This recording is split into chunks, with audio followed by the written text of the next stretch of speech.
Thanks for having me, as always. Obviously, we value very much the partnership and relationship that we have with the Oceanside Chamber. Known you for many years, Scott, and so thank you. It's been great to work with, and the Oceanside Chamber does a great job of being engaged in advocacy at every level, as you all know, here in the committee, but especially at the federal level. We really appreciate you all kind of weighing in consistently with Congressman Levin and developing that relationship and signing on to different letters, coalition letters that we put together at the U.S. Chamber. That sort of thing makes a really big difference. Members care. Congressman Levin's office cares. I know that. I know that he cares. I know that Kyle cares. Right? They really pay attention to when you all are weighing in on a topic, and oftentimes that makes a difference. At least we like to think it does. That it makes a difference in getting things done. Whether that was the infrastructure bill last year or the USMCA trade agreement with Canada and Mexico a couple of years ago, where we really called on Congressman Levin to be supportive there, and he was. That sort of thing just doesn't happen without kind of local outreach, quite frankly, to the congressional delegation. It's always great when they hear from you all, not just us in Washington, D.C. So appreciate that partnership. I've got a number of things that I'm going to talk about today. I think really kind of more so on the economic side, because there are some major economic concerns right now for the business community, and kind of how that informs the policy positions that we're going to be taking in Washington, D.C., and how we're going to be engaging with members and what needs to be top of mind for them. But then also, because of course I'm going to go down kind of a list of items legislatively that we expect to come up this year.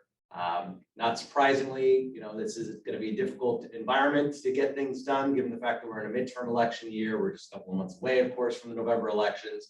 We all know how difficult it is for Congress to be productive under normal circumstances, let alone when there's an election looming.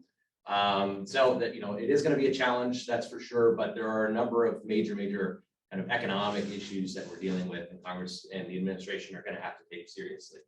So kind of to that point, we just concluded last week, or at least we released it last week, our small business index, which we do every quarter with MetLife. We've been doing this since 2017, where we survey small businesses from around the country across all different industries, sectors, all different sizes, and kind of get an assessment of what small businesses are thinking in terms of what their business is looking like, how optimistic they are for their business, how optimistic they are for the local economy, for the nation's economy. It gives us a sense of kind of what is kind of not only what they're sensing economically, generally speaking, but also gives us a sense of kind of what are the major concerns that they have going forward as well, and kind of are they planning to hire? Are they planning to expand? What kind of difficulties are they having hiring? Difficulties with retaining workers, that sort of thing.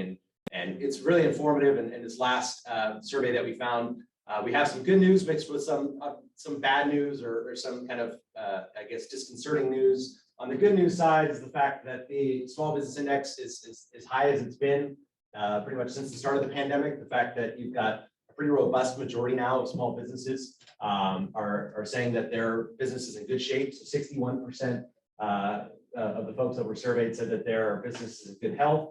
However, only 29% rated the overall U.S. economy as being in good health. And so we're definitely seeing that dichotomy where businesses are pretty optimistic about themselves and how they're doing.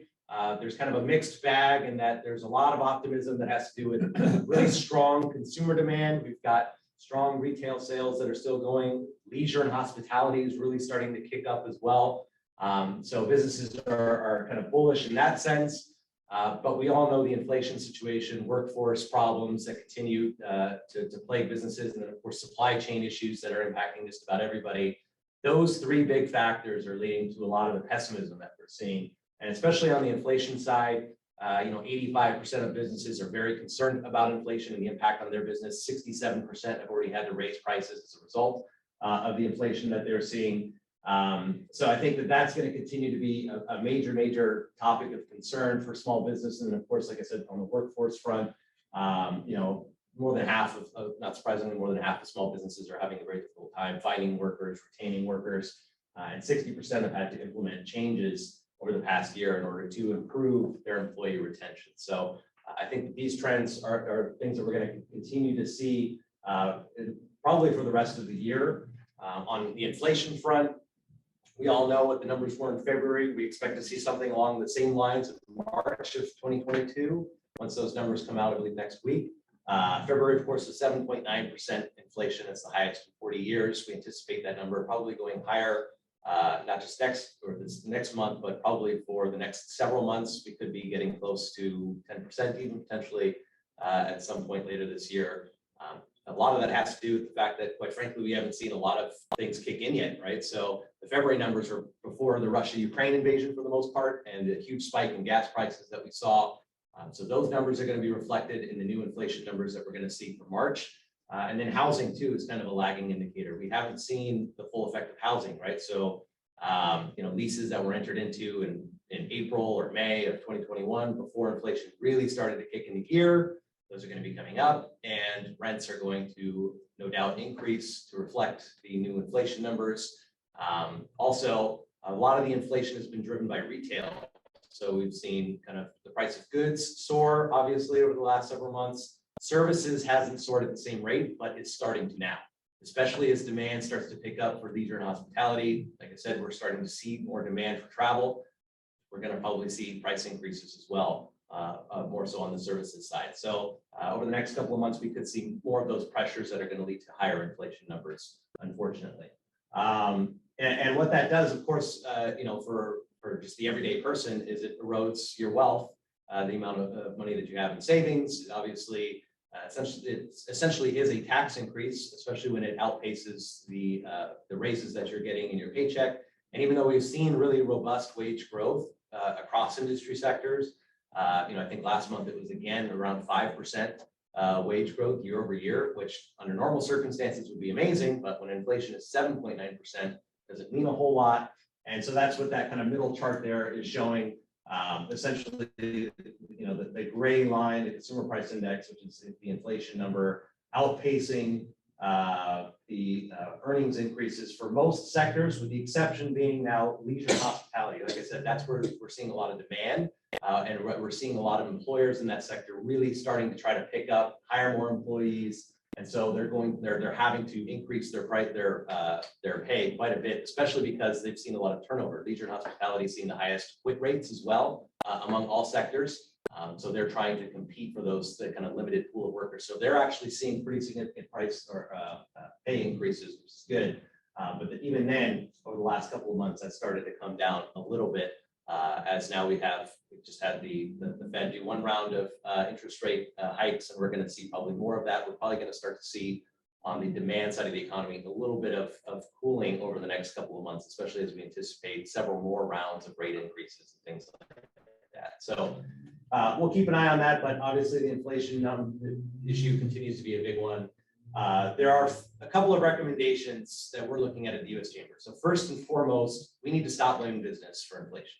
So it's interesting, it's kind of strange that we have to kind of make that appeal. We wouldn't think that we'd need to, because of the obvious kind of mismatch in supply and demand that's causing the inflation, but we have to do that. We're seeing this kind of narrative continuing from the administration that business is responsible, that there are businesses that are price gouging.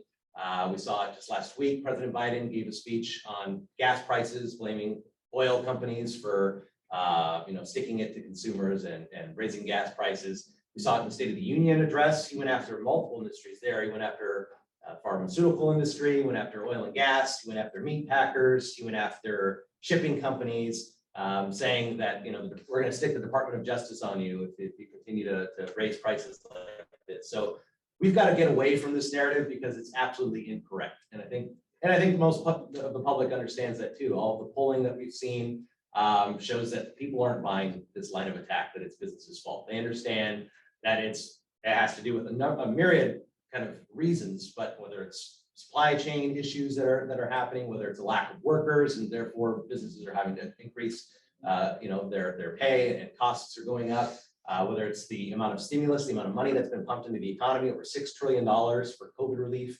1.9 trillion in the ARPA bill. That was probably too much, probably overshot a little bit. I think that most people see that those are kind of the real causes here of this mismatch of supply and demand that's causing the inflation numbers that we're seeing, and it's not business. But we have to continue to make that point to the administration and to Congress to get that wrapped kind of around their heads so that they could take this issue seriously and come up with real thoughtful solutions rather than just blaming business. So we have to do that. We have to stop BBB, the Build Back Better reconciliation bill. That, for the most part, is dead, but there still are occasional rumblings about different pieces that might come up or might be able to move, with full Democrat support in the Senate. We have to continue to fight back against some of those things. I mean, obviously, now is not the time to do, whether it's a $1.75 trillion bill or a $4 trillion bill, however you do the accounting on BBB. Now is not the time to do something like that. We saw the budget proposal from President Biden a couple of weeks ago was $5.8 trillion. With a lot of those BBB components in it. We have to push back against some of that. Now is not the time to be passing a bill of that size and scope, especially when so much of it is really front loaded on the spending side, not a whole lot of money coming in, even through taxes. And really most of the spending that's taking place is demand centric still. It's still trying to prop up demand when we don't have a demand problem, we have a supply problem. We don't have enough supply to meet the demand. And so there needs to be a refocus, a reshifting of how they're thinking about that in Washington, D.C. Boosting domestic energy production is an obvious one for us. Has to do that. There's a lot of different opportunities out there, whether that's reversing the ban on new oil and gas leases on federal lands, or permitting, getting actual pipelines to be permitted. There's been a lot of talk about federal lands, in fact, that there's all these leases that are out there that companies aren't using. Well, part of the reason is because they can't get permits for pipelines to connect the production to where it needs to go. So that's been a big problem. There's 4 different LNG, liquefied natural gas terminals, that are still waiting for their permits to arrive.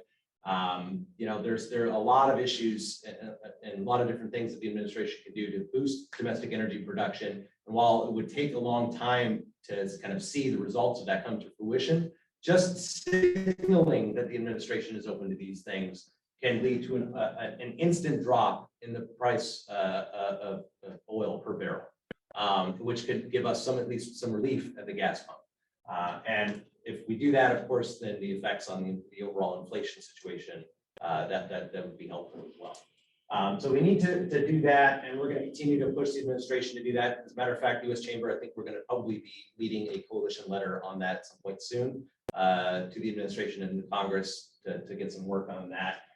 One kind of interesting chart that I note, though, here at the bottom right is the number of the amount of Russian oil imports that we've had. Of course, we had a record number of Russian oil imports in 2021. We all know why we need to no longer do that, but we need to cease importing Russian oil as soon as possible. But kind of an interesting note, everybody remembers the Keystone XL pipeline, the fact that that was essentially canceled first day for President Biden's administration. Well, if that pipeline had gone through and construction had started back in January of 2021, it would have taken about 14 months or so for that oil to come online from Canada. And we're about 14 months from January 2021. And the number of barrels per day that would have been produced and imported into the United States would have been 830,000 barrels per day. And you see the number of Russian imports that we get is 672,000 barrels per day. So it would have been more than enough to make up for the entire supply of imports from Russia, had that pipeline actually been approved and done online. So we're trying to make that point as well. Keystone XL, that's another obvious place to start. Address workforce and supply chain issues. Of course, those things are going to kind of help us on the inflation issue as well. And speaking of workforce, this is a major concern. This predates even the pandemic, right? We've been focused on the workforce crisis in this country for a number of years now. We're starting to see some improvement. The labor force participation did actually go up last month to 60.4%. The lowest that it reached at the beginning of the pandemic was 60%. That was the lowest since 1977. Even 62.4% is one of the lowest numbers we've seen in the last 40 years. So labor force continues to be a problem. We just don't have enough folks that are in the workforce at the moment. But we are starting to kind of recover the amount of jobs that we had before the pandemic. And that's what that kind of second chart shows there, are the number of jobs from the start of the pandemic in 2020 till now. Kind of steadily getting close to where we were in February of 2020. We're still about 2 million jobs short. We still have about 2 million folks that have also left the workplace since February 2020 altogether. So that continues to be a challenge. And then just the number of job openings is something that's absolutely staggering. We've never seen anything like this in American history, where we've got now it's actually 11.3 million job openings. We've never been anywhere close to 10 million job openings prior to the last year or two. So 11.3 million job openings. We're actually down to 5.9 million unemployed now. So we're getting close to a 6 million person gap between the number of job openings and the number of people that are actually looking for work in this country. The unemployment rate, as we all know, I think it's what, 3.5, 3.6% nationwide, a little higher here in California. The worker availability ratio here in California is actually better than it is in other states. If you can believe it, it's 1.23. So there's 1.23 workers per every job opening. So it doesn't sound great, and it's not great, but there are other places in the country where it's about 0.4, 0.5 workers for every job opening. So what was the number of unemployed people? 5 points. So it's 5.9 million at the moment. Yeah. Thank you. Yep. So this is this is a big issue. It's a structural issue as well. I mean, it's a good thing that the economy is so hot, the labor market is tight, but quite frankly, it's too tight.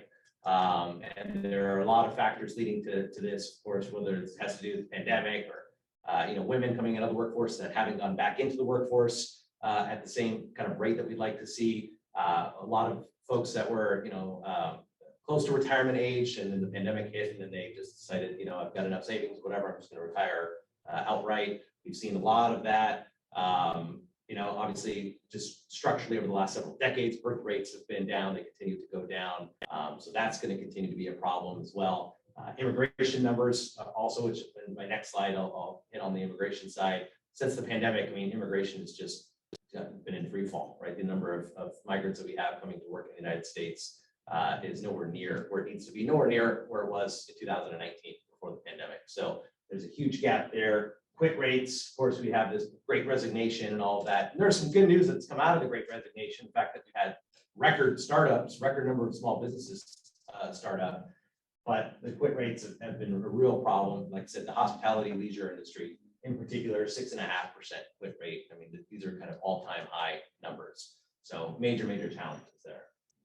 To address these issues, the U.S. Chamber, we're focused in two different areas. First, on the employer side, and then second on the policy side. Policy side, we're very limited, quite frankly, in what we can do. That's where we're really talking about the immigration issue.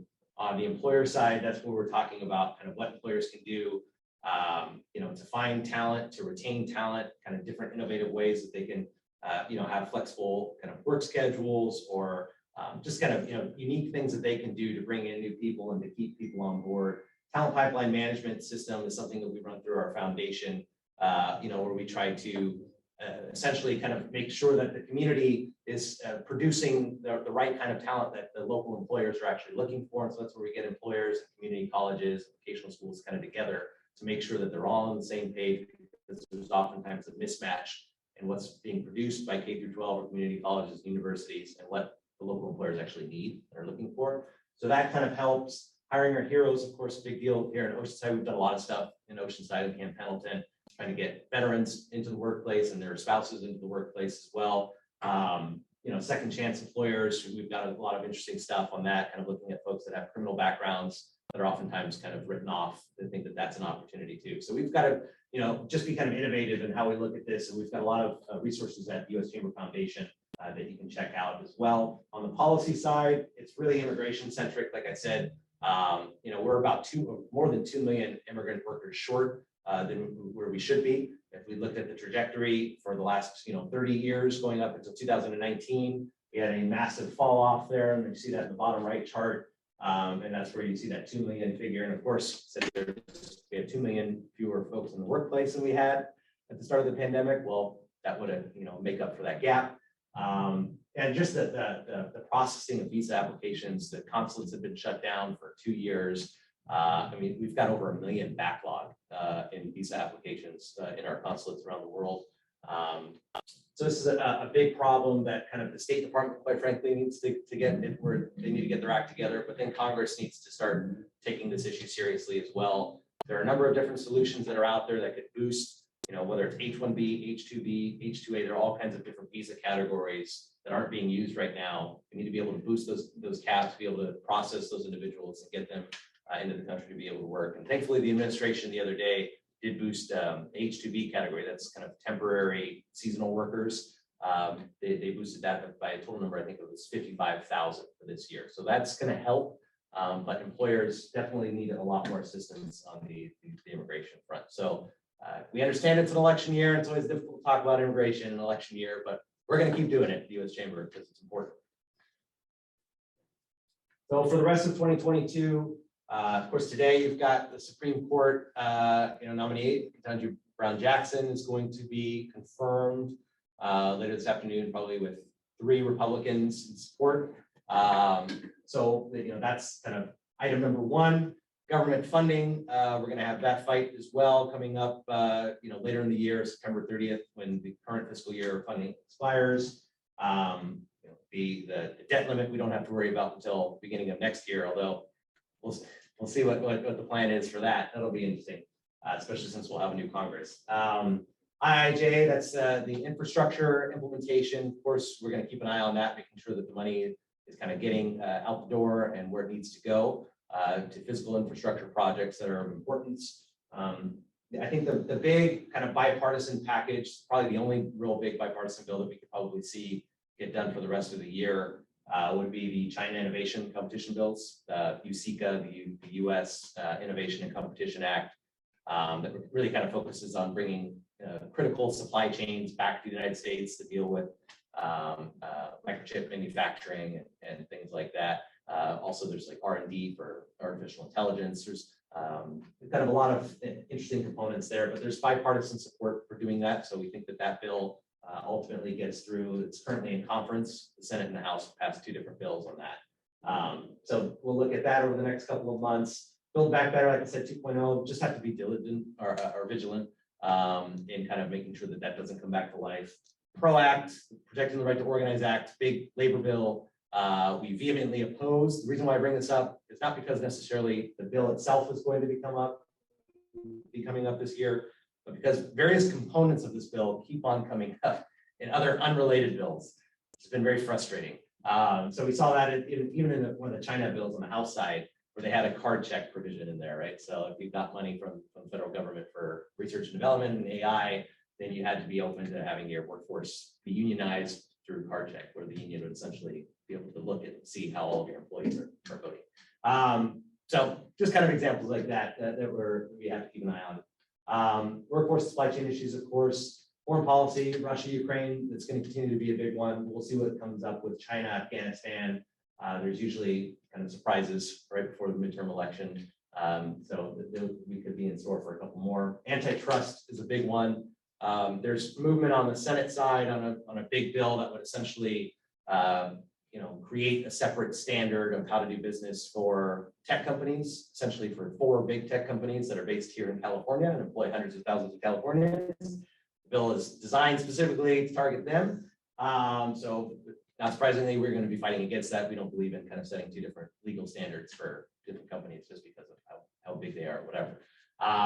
So the antitrust situation, though, I think that's going to be a big one for the rest of the year and for the rest of probably for the next couple of years, because Democrats want to do something here, not only against tech, but we saw it with the Biden administration in July. They had an executive order looking at competition across different industries. There's 72 different actions looking at meat packing or even beer, right? Saying that like there's not enough competition in the beer industry, which if you go to a liquor store, I kind of find that hard to believe, to be honest. So that's going to be a big theme, but there's bipartisan support to do something there, because there are a lot of Republicans too, especially more kind of populist inclined Republicans that want to do something, whether it's about tech or some of these other industries. So the business community, we're going to have to be engaged on this antitrust issue quite a bit. High profile Supreme Court cases, got abortion, guns. We don't get involved in that, but that's just always a kind of a galvanizing issue, right? That could have an effect too on the midterm elections. And of course, we do have the midterm elections, new districts and all of that. And then we have our kind of agenda for the next, for this year that we're really focused on. And I kind of hit on a lot of these things. Workforce, competition in the marketplace, that's where we're pushing back against a lot of these antitrust bills, big regulatory bills. Competition for global leadership, we need to do more in trade, pursue new trade agreements. We're not doing enough on that front. And then competition of ideas is the big one. And that's a good segue to my next slide. where just politically, we need to continue to be engaged at the U.S. Chamber, the business community in general, because the voices on both ends of the spectrum, far right and far left, oftentimes are louder than ours. But we need to figure out a way that we can compete with that and be just as loud and get engaged in the process. Identify candidates that are going to be good for our issues, find ways that we can back them and support them. Because it's a competition of ideas in the business community. I mean, we want to see things get done. Republican, Democrats work together, and that's what this country needs now more than ever, especially given how divided we are, how divided Congress is, and it's going to continue to be. We need folks that are going to reach across the aisle. And that goes to our political objectives for this year. On the offense side, grow the number of pro-business, chamber-friendly members of Congress in both parties. We don't care if you have an R or D next to your name. We're looking at folks that are going to be there for the business community, that believe in free markets, and that believe in governing responsibly. That means working with the other side of the aisle to get things done. On the defense side, support elected officials that are willing to work across the aisle, like I said, to advance U.S. Chamber's priorities. And then mobilize. How can we mobilize constituents, chambers, businesses who agree with the U.S. Chamber to advance our policy and political objectives, right? To get those folks engaged in the process. Looking at the election, I'm not going to do like a huge forecast or anything, but just kind of a couple of interesting notes. If you look at President Biden's approval ratings, that's usually when you look at the president's approval ratings, that gives you a good indicator of kind of how his party is going to fare in the midterms. Ever since the kind of August pullout of Afghanistan, his numbers have been underwater. That continues to be the case. He's still more than 12 points underwater. Doesn't bode well for him. A lot of these other numbers that we're seeing too, just where Americans think the country is going very much in the wrong direction. There's a strong disapproval of his handling of the economy, his handling of inflation, even his handling of the pandemic. So that's going to vote against him and his party as well. Congressional approval numbers are pretty abysmal: 68 disapproved to 22 approved. Of course, since Democrats are in power, doesn't bode well for them. And then the generic congressional vote has Republicans up 3.6%. That's a good indicator too. And it's pretty rare. Usually the generic congressional vote, even in fairly good years for Republicans, doesn't look all that great. Usually in the lead up to an election for Republicans, the fact that they're looking pretty good already kind of is a pretty good indicator that they're going to have a good midterm.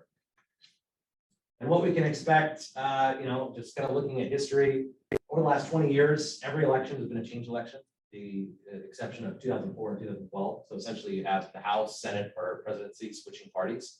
Now we have Democrat unified control in Washington, D.C. There's a pretty good expectation that we're going to have a change election again in 2022. The broad expectation is that the House is going to flip to Republican control. The Senate might also flip to Republican control. But I think that this is just a trend we're going to continue to see. And once again, underscores why we need bipartisanship and folks that are kind of willing to play in the middle, because it's going to continue to seesaw back and forth. We're seeing that more so now than ever. Prior to the last 20 years, elections were pretty stable for the most part. Republicans and Democrats. Democrats had long-standing control over Congress and the House for a number of decades. Republicans, same situation for the presidency for a number of decades through much of the 20th century. That's been shifting though in the last 20 years. And then another kind of historical trend here, kind of just showing, that first midterm election for a new president, how it doesn't typically go their way. Saw that in 2018 with President Trump, losing 40 seats. Democrats had hiccups there and took control of the House. So we're expecting probably something along the same lines, but for Republicans in 2022. And on the Senate side, I'll get to that in the next slide, but that's a little bit more uncertain, but Republicans probably the slight favorite there as well. On the House side, obviously redistricting helps a little bit for Republicans, although probably not as much as they would have hoped. I think what is interesting though is a couple of things. So first, another indicator is the number of retirements that we've seen. So we've seen a lot more Democrat retirements in 2022, and that kind of lets you know that there are a lot of folks, Democrats, that don't want to stick around to be in the minority, which is understandable. So we've had 32 so far, and it's actually 20 Republicans now with Fred Upton retiring. And kind of another kind of interesting piece of data is just the declining number of competitive seats that we're seeing as well. And a lot of this has to do with redistricting, but we're down to 41 seats that are considered essentially toss-up or lean. So these are kind of competitive seats, have a plus or minus 5, essentially Republican or Democrat advantage registration-wise. And so that's the seats there are listed by Cook Political. But after the last round of redistricting in 2012, we had 66 seats that were competitive. Now we're down to 41 out of 435. That's not a good place to be.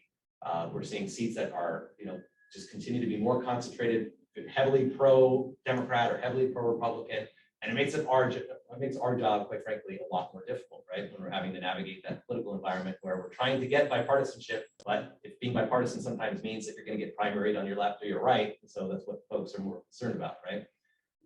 Which is why we've got to continue to stay engaged. And I don't have the perfect answer for how we're going to navigate that, but I think a lot of it has to do with the local chamber and business engagement early on with candidates, right? And getting the right kind of folks and identifying those folks before they get to Washington, D.C. So we're going to stay engaged on that side, but just kind of an interesting note. And then lastly, on the Senate election side, we see here there's a number of open seats, number of folks that are not seeking re-election. There are 5 toss-up races at the moment.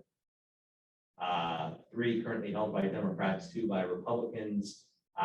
It's 50-50 Senate. The odds are that Republicans are probably going to be able to take the Senate, but it's a little trickier for them because they have 20 seats to defend as opposed to 14 for the Democrats. So we'll see what happens there. But either way, we're almost certainly going to be facing the prospect of divided government in 2023 with a Republican House, maybe fully Republican Congress, and a Democrat presidency. So that's what makes our consistent engagement with the business community and searching for bipartisan pro-governing members all that more important, right? So we'll see what gets done next year, but it'll be an interesting rest of the year in 2022, that's for sure. And happy to take any questions. I know it's kind of a lot. That's great. Yeah. I do have a question, but I'll let anybody else go first. Go ahead. You sure? Okay. So you talked a lot about the hospitality industry. So I actually have a couple questions related to that. And it might be too early for you to have any data on this, but with inflation, there's obviously going to be consumer cutbacks. Yeah. And the most obvious area that would be impacted would be hospitality. Yeah. Do you have any data on that, or any other industries that are expecting to be hit hard? Not yet. I think the biggest indicator though of that was kind of, or one of the indicators, it's too early probably to tell and to have like anything that's really good, any kind of big data set for you. But that slide that I showed with the hospitality sector and their pay increases, and that also has to do also with job openings, that's kind of tailed off in the last couple of months.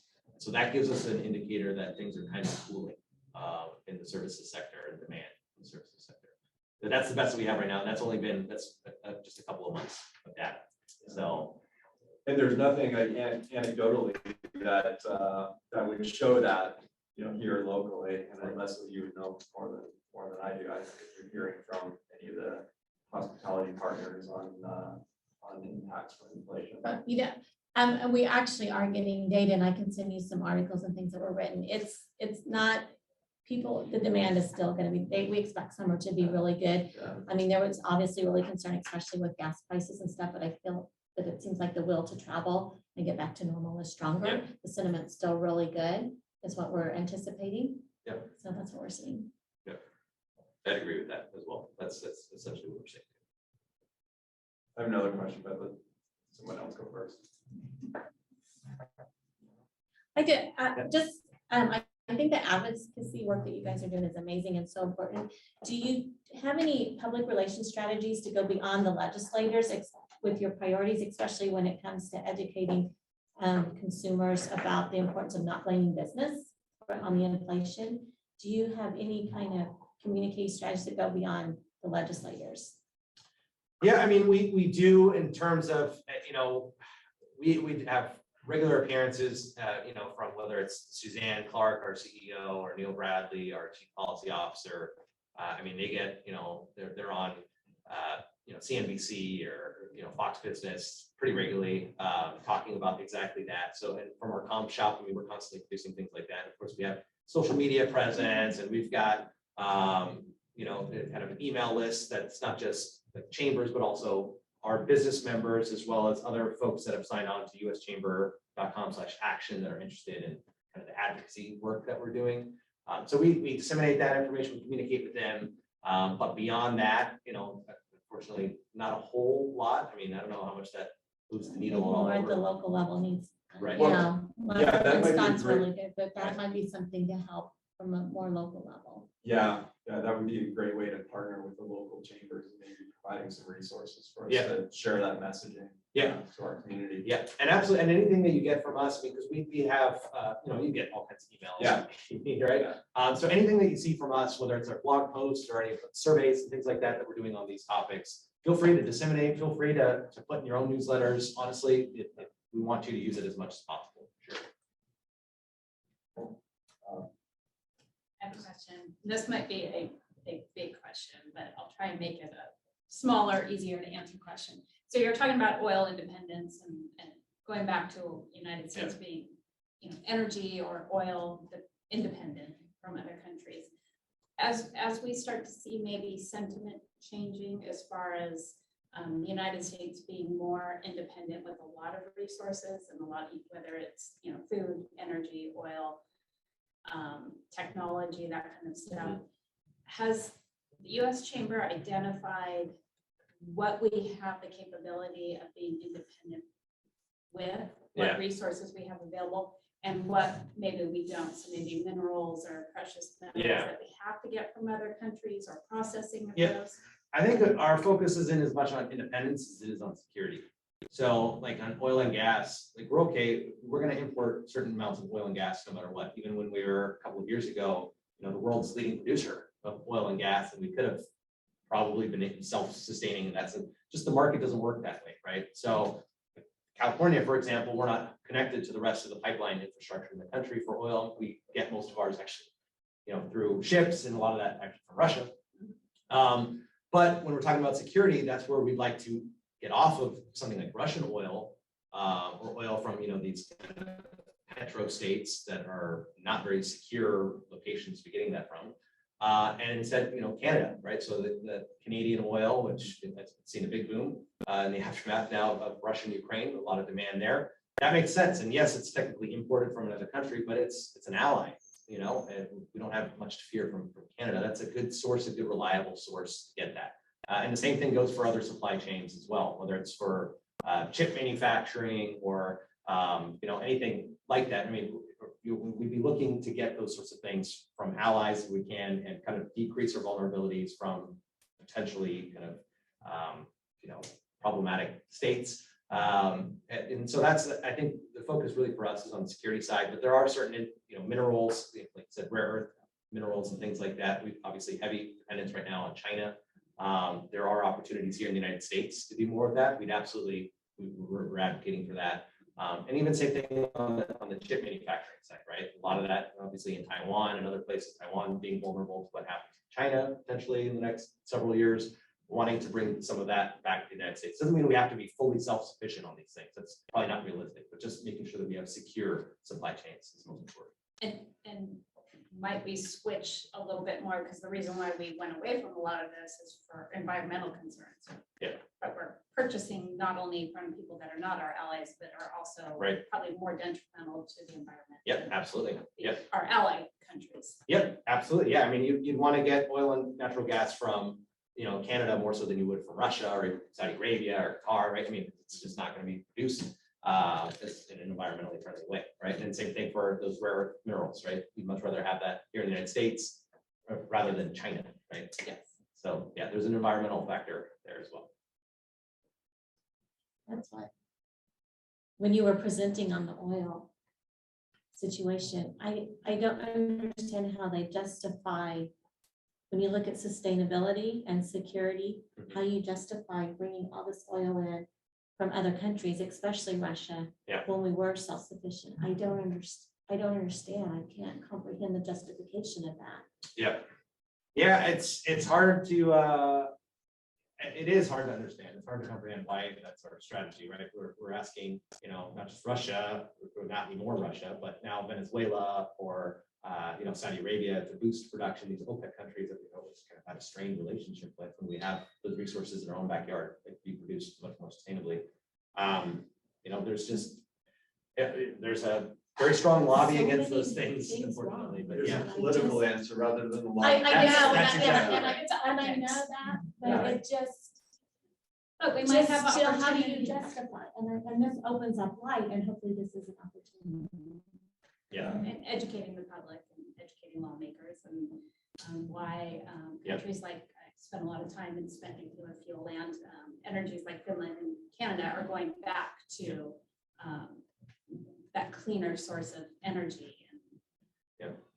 maybe changing the optics a little bit and educating people. Right, and that we need to educate, that's the solution, that's where the solution is, and it's not in tapping the Strategic Petroleum Reserve or in California giving out $400 debit cards or whatever. Or like, these ideas are nonsense and they don't work. And we've seen the same, like Georgia, forget what other states have done something similar where they've essentially given rebates, right?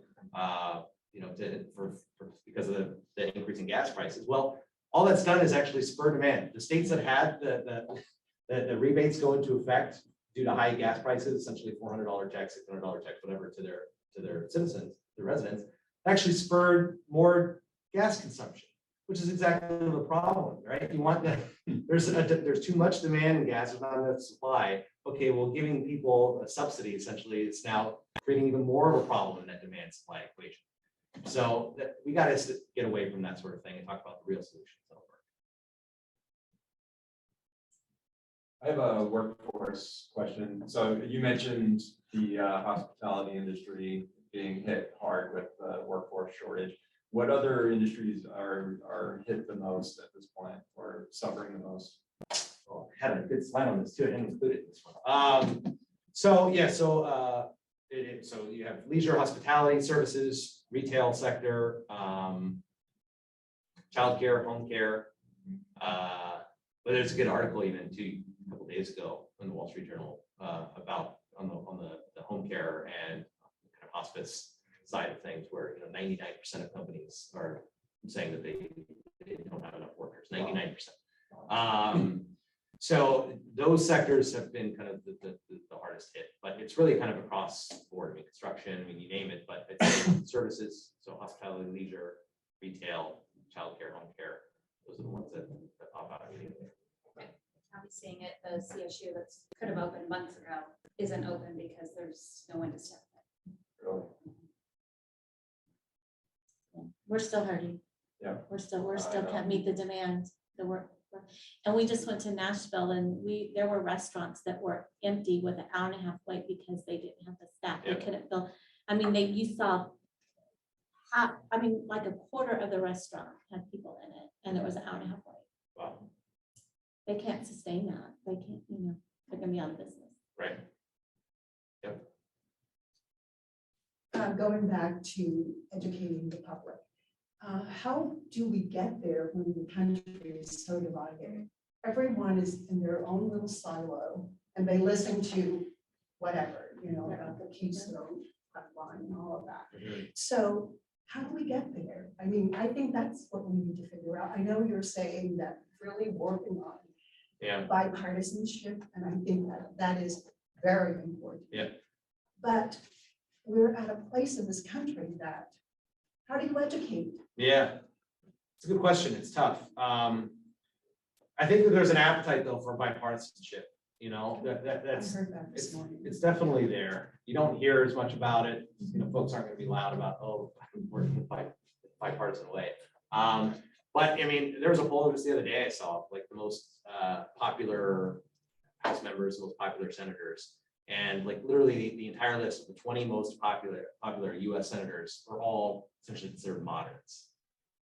Every single one. Susan Collins, you got Kirsten, not Kirsten, unfortunately, but I like her. But it's like Susan Collins, Lisa Murkowski, Mitt Romney, in terms of their states, like those are the most popular figures, and they're all moderates. So the data is out there. People consistently in surveys say that they want their member of Congress to work across the aisle to get things done.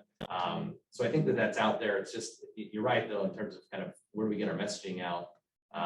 When you can kind of tune out the side that you don't want to hear, whether it's on cable news or the internet, whatever, you can only expose yourself to one kind of side of information.